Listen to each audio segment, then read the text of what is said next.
Então, imagina a seguinte situação. Se uma criança autista tem uma crise, sabe, uma crise de sobrecarga sensorial no meio de um supermercado aqui no Brasil, a legislação atual meio que incentiva que os pais mostrem um crachá de identificação. Sim, a carteirinha. Exato, a carteirinha ou aquele cordão de quebra-cabeça, né? Tudo para que a sociedade em volta entenda rapidamente o que está acontecendo e ceda espaço. É a lógica da visibilidade, com certeza. Pois é.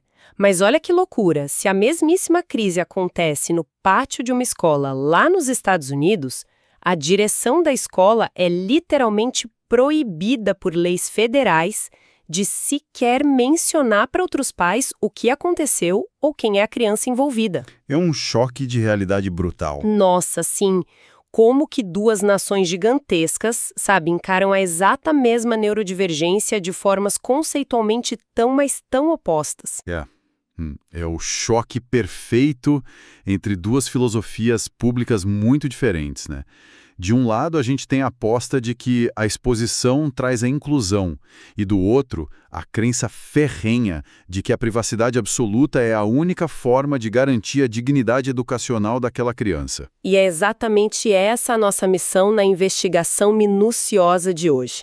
Para os pais atípicos que nos acompanham e, claro, para todo mundo interessado em educação e saúde neurodivergente, hoje a gente vai investigar os mecanismos e as curiosidades disso tudo. As profundas diferenças práticas mesmo. Isso, as diferenças entre o Brasil e os Estados Unidos no trato do transtorno do espectro autista, o TEA. E olha, a nossa pilha de documentos hoje está bem robusta. Tá pesada essa pilha, viu? Tá sim. A gente tem os dados super fresquinhos do CDC, que são os Centros de Controle de Doenças dos Estados Unidos, agora de abril de 2025. Temos também a arquitetura daquelas leis federais americanas de privacidade e educação, tipo a FERPA, a IPA e IDEA. Uma verdadeira sopa de letrinhas. Nossa, total.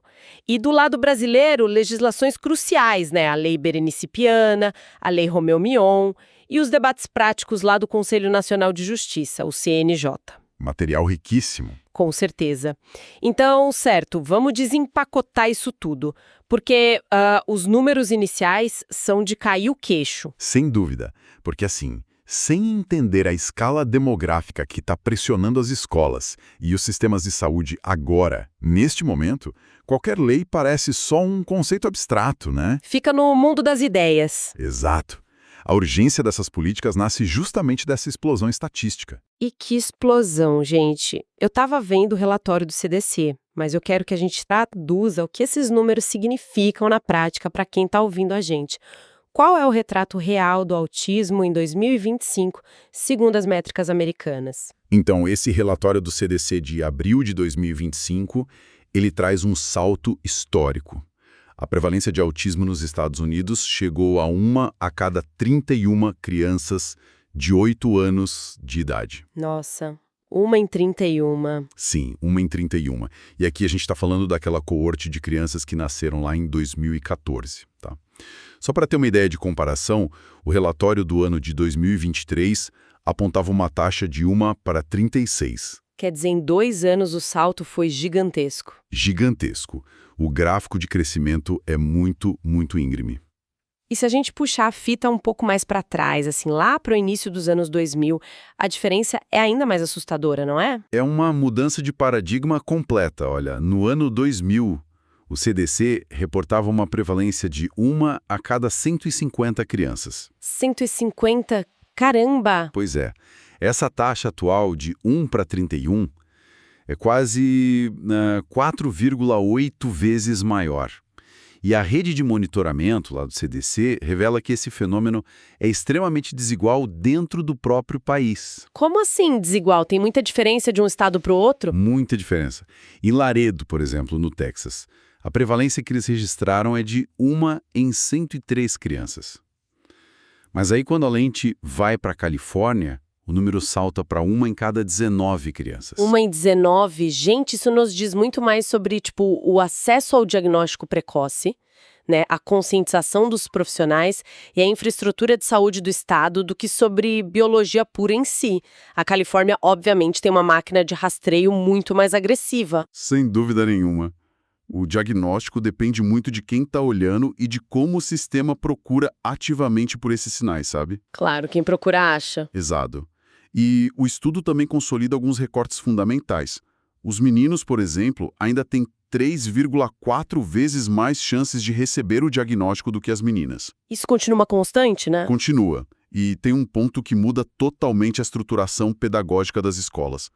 Quase 40% das crianças atípicas, mais especificamente 39,6%, elas apresentam deficiência intelectual concomitante. Nossa, quase 40%! É um volume absurdo. Quer dizer, um volume desses, de 1 para 31 crianças no total, inevitavelmente obriga o Estado a reagir de alguma forma. Com certeza. O sistema não aguenta ficar inerte. E, claro, sempre mantendo aqui o nosso rigor jornalístico, a nossa total imparcialidade, né? Apenas relatando mesmo os fatos oficiais do debate público sem tomar lados. Sim, claro. A resposta governamental reflete muito o peso orçamentário e social dessa estatística toda. Logo após a divulgação desses dados pelo CDC, o atual secretário de Saúde e Serviços Humanos dos Estados Unidos, o Robert F. Kennedy Jr., classificou oficialmente a situação toda como uma epidemia de autismo desenfreada. Foram essas as palavras dele, né? Sim, palavras oficiais. E ele anunciou também que o presidente Trump encomendou uma força-tarefa de cientistas dedicada exclusivamente a investigar as causas raízes dessa condição. A meta deles é entregar respostas sobre isso até setembro. Certo. Essa movimentação política toda em altíssimo nível ilustra bem o tamanho do impacto, sabe? Só para quem nos ouve visualizar a realidade da coisa de forma mais prática e estatisticamente, em uma sala de aula típica de mais ou menos 30 alunos, pelo menos uma criança está no espectro hoje. No mínimo uma, matematicamente falando. É impressionante. E se o Brasil responde a essa explosão de diagnósticos, transformando o autismo em uma identidade pública supervisível, como a gente chegou nesse modelo por aqui? Qual é a mecânica da lei brasileira que meio que forçou essa visibilidade? Olha, o mecanismo que mudou o jogo mesmo no Brasil foi a Lei Berenice Piana. Isso lá no final de 2012. Antes dela era bem complicado, né? Nossa, antes dela existia um limbo jurídico terrível. O autismo não era formalmente equiparado à deficiência em muitos âmbitos. E isso significava o quê? Que as famílias tinham que ficar implorando por adaptações baseadas puramente na boa vontade alheia. Literalmente pedindo um favor. Exatamente. Não era baseado em direitos líquidos e certos. Então, o núcleo dessa lei de 2012 foi justamente determinar que a pessoa com um transtorno do espectro autista é considerada pessoa com deficiência para todos os efeitos legais. Essa canetada aí resolve bastante o problema do limbo jurídico.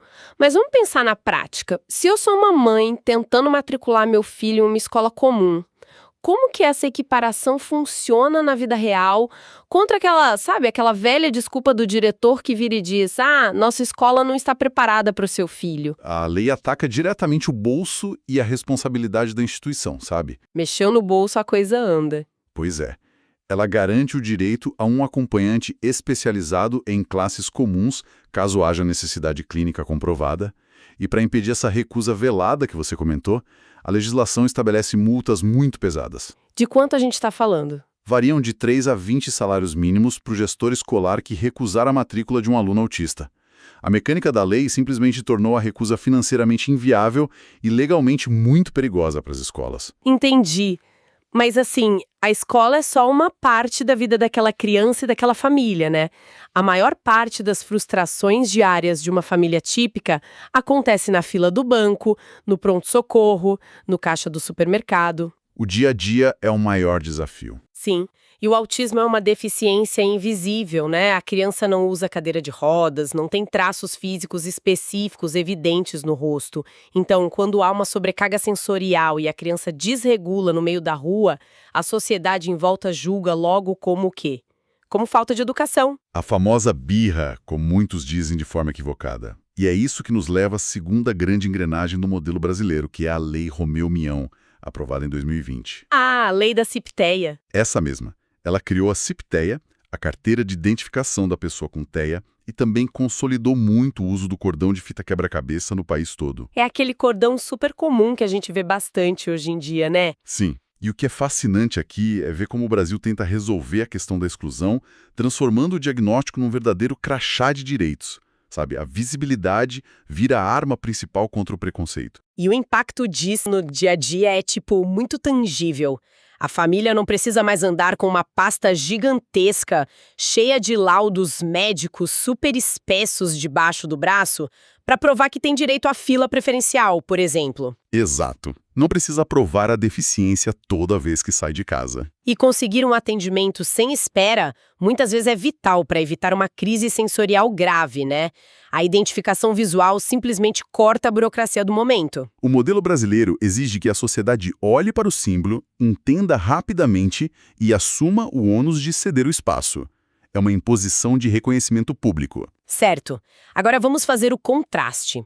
Se o Brasil usa esse, digamos, megafone legal da carteirinha e do cordão para garantir que o indivíduo seja acomodado pelo coletivo, como que os Estados Unidos olham para essas mesmas crianças, com os mesmíssimos desafios, e constroem um sistema que funciona mais como um cofre forte? Cofre forte. É a definição perfeita. Como que o conceito de privacidade dita as regras do jogo por lá? Porque parece muito diferente.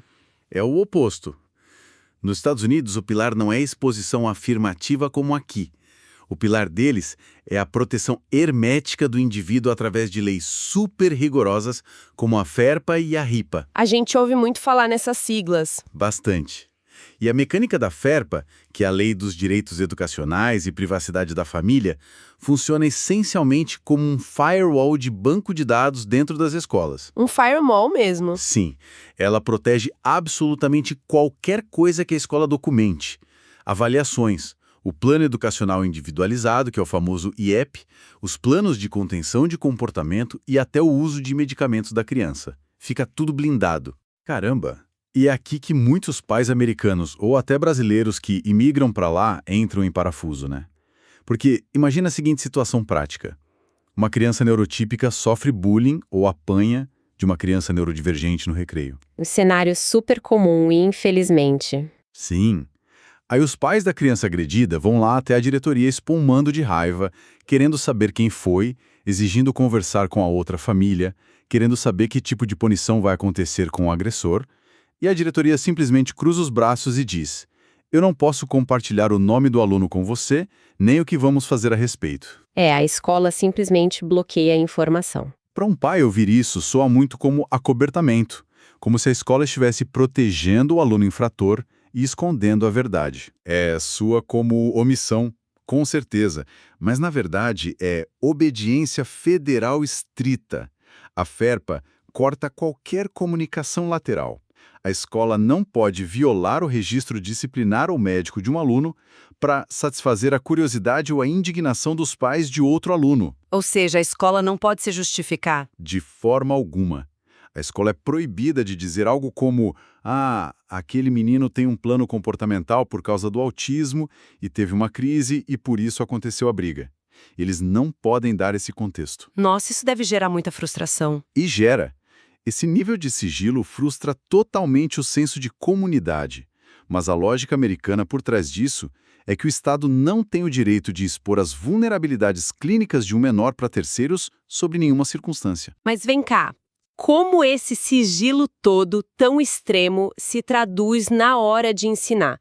Porque, convenhamos, se a criança tem uma dificuldade severa e está no espectro, ela precisa de um ambiente adaptado. Ela não pode ser só um segredo guardado na sala do diretor. Aí que entra o braço pedagógico dessa fortaleza toda, que é a Lei IDEA. É essa lei que rege a educação especial nos Estados Unidos. E o conceito central, que define o destino de toda criança atípica, é o ambiente menos restritivo. O LRE, né? Exato, o LRE na sigla em inglês. Vamos esmiuçar isso aí, porque parece importante. Como que funciona esse LRE lá no chão da sala de aula, na vida real? Pensa no ensino regular, sabe? Aquela sala de aula comum com crianças neurotípicas. O sistema entende isso como a configuração de fábrica, o default. O padrão para todo mundo. Isso. O sistema americano determina que você só pode tirar a criança típica dessa configuração se a escola provar exaustivamente que a criança não está aprendendo nada ali. A remoção de um aluno para uma classe especial separada não é baseada em um diagnóstico médico solto que o pai entrega na secretaria. Ah, então não basta só o laudo. Não basta. É baseado em um ônus da prova documental extremamente rigoroso. Ou seja, o diretor não pode simplesmente olhar para o laudo de TEA na mão dos pais e dizer: ah, autismo severo, beleza, manda direto para a sala especial de educação inclusiva no fim do corredor. De jeito nenhum. Se ele fizer isso, a escola é processada. A escola precisa gerar registros diários, gráficos de comportamento, documentar todas as ajudas suplementares oferecidas. Tipo o quê? Fones abafadores, pausas. Exatamente. Fones abafadores, pausas programadas, colocar um assistente de sala, tentar métodos diferentes de ensino. Eles têm que demonstrar que, mesmo com tudo isso aplicado, o progresso educacional da criança na sala regular continua insatisfatório. Só então, o Plano Educacional Individualizado, o famoso AIP, pode justificar legalmente a mudança para um ambiente mais restritivo. Entendi. Isso blinda a criança de ser segregada logo de cara por pura preguiça institucional de tentar incluir. Exatamente. Força a tentativa de inclusão. Mas olha, isso levanta um ponto prático que a gente precisa muito debater aqui. Essa privacidade extrema, essa ideia de que a escola não pode compartilhar nada com as outras famílias, de que o AIP é um documento ultra sigiloso, isso não acaba criando uma barreira invisível e um ambiente super solitário para as famílias? É um efeito colateral grave. Porque pensa bem, no Brasil, ao usar o cordão de quebra-cabeça no parque ou na rua, os pais atípicos se reconhecem, né? Se encontram na clínica, no shopping, forma-se uma comunidade de apoio espontâneo ali na hora. A visibilidade conecta as pessoas. Exato. Agora, nos Estados Unidos, se tudo é guardado a 7 chaves pela burocracia estatal, o pai de um aluno que foi recém-diagnosticado não fica totalmente ilhado, tipo, sem saber que, de repente, o vizinho de carteira do filho dele passa pelo mesmíssimo desafio todo dia. Fica. Isso tem um custo comunitário altíssimo, sem dúvida nenhuma. O isolamento das famílias nos Estados Unidos é uma queixa super frequente em fóruns e grupos de apoio. Mas assim, a contrapartida desse firewall é proteger a criança de ser rotulada por outros pais e pelos colegas antes mesmo de ter a chance de interagir de forma neutra. Quer dizer, protege do estigma prévio. O sistema deles parte da premissa de que o preconceito comunitário é muito mais rápido e letal do que a rede de apoio que poderia se formar. Então a privacidade corta a fofoca de corredor pela raiz. O diagnóstico pertence única e exclusivamente à família e aos professores que são essenciais para o ensino, e não ao tribunal do grupo de WhatsApp do condomínio, sabe? Nossa, isso é muito real. Essa diferença de perspectiva muda absolutamente tudo na vivência familiar. E quando a gente sai do papel, dos textos super bonitos das leis e das diretrizes e vai para a realidade crua e prática, porque nós sabemos muito bem que nenhuma lei sobrevive intacta ao contato com a realidade do dia a dia, com a falta de verba das escolas públicas e tudo mais. A prática sempre esbarra na estrutura. Pois é. Como o modelo brasileiro de visibilidade tem se saído na prática, além das carteirinhas de prioridade, a inclusão real acontece? Então o Brasil sofre de um descompasso estrutural profundo. Nós temos os dados daquele seminário do Conselho Nacional de Justiça que avaliou os 10 anos da Lei Berenice Piana na prática. E, olha, no papel, a garantia de um acompanhante especializado é brilhante, né? A garantia de adaptação de material é um modelo para o mundo. As leis são lindíssimas. São, mas o desdobramento prático, o que acontece no chão da escola pública, é que o Estado frequentemente não tem orçamento ou capacitação técnica para fornecer esses profissionais em escala para todas as crianças que precisam. E aí a gente vê o desespero. As famílias precisam judicializar, né? Entrar com liminares na justiça, pagar advogado ou ir na defensoria pública só para conseguir a presença de um auxiliar de sala que, em teoria, já era garantido pela lei há mais de uma década. É um desgaste enorme. E o CNJ trouxe casos muito reveladores também sobre os estudantes mais velhos, sabe? Na universidade. E isso mostra como focar apenas na visibilidade tem limites claros, né? Limites bem severos. O caso das universidades brasileiras é super alarmante. Há um processo de evasão silenciosa no ensino superior. Como assim, evasão silenciosa? Muitos estudantes neurodivergentes de alto funcionamento que mascararam o autismo a vida toda para se encaixar, eles chegam à faculdade e decidem não ativar o tal crachá de direitos. Eles não tiram a carteirinha, não avisam a coordenação. Por medo do estigma. Exatamente, por medo do estigma de seus pares, dos professores, de parecerem menos capazes.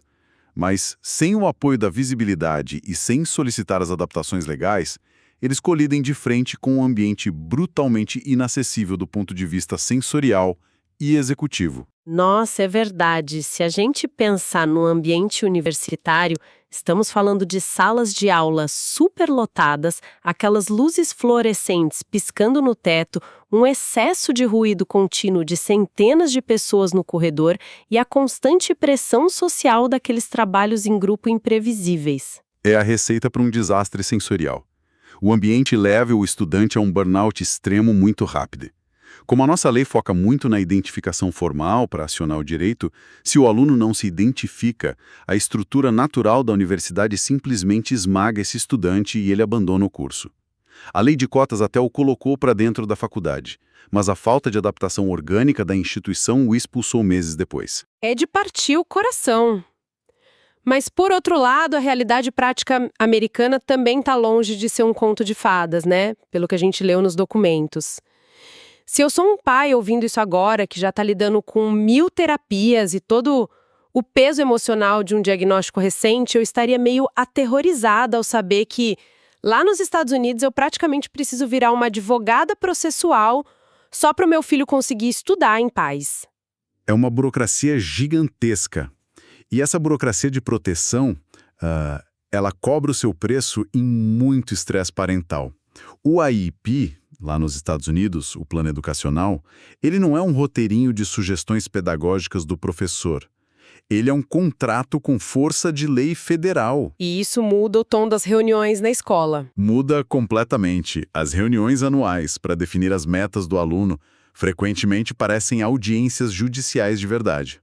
Você tem diretores, pedagogos, advogados do distrito escolar e psicólogos sentados de um lado da mesa e os pais geralmente tensos e na defensiva do outro lado. Nossa, que ambiente hostil para falar do bem-estar de uma criança. Os documentos que a gente analisou apontam que muitas famílias americanas precisam gastar, milhares de dólares contratando defensores educacionais privados, os chamados advocates, né? Sim, profissionais só para isso. Biólogo na escola no ano seguinte só para economizar verba do distrito. O sistema é tão engessado nesse processo legal que muitas vezes a empatia natural que deveria existir entre o professor e a criança é meio que asfixiada pela necessidade de coletar dados frios e preencher formulários infindáveis só para a escola não tomar um processo milionário. É a judicialização da pedagogia, né?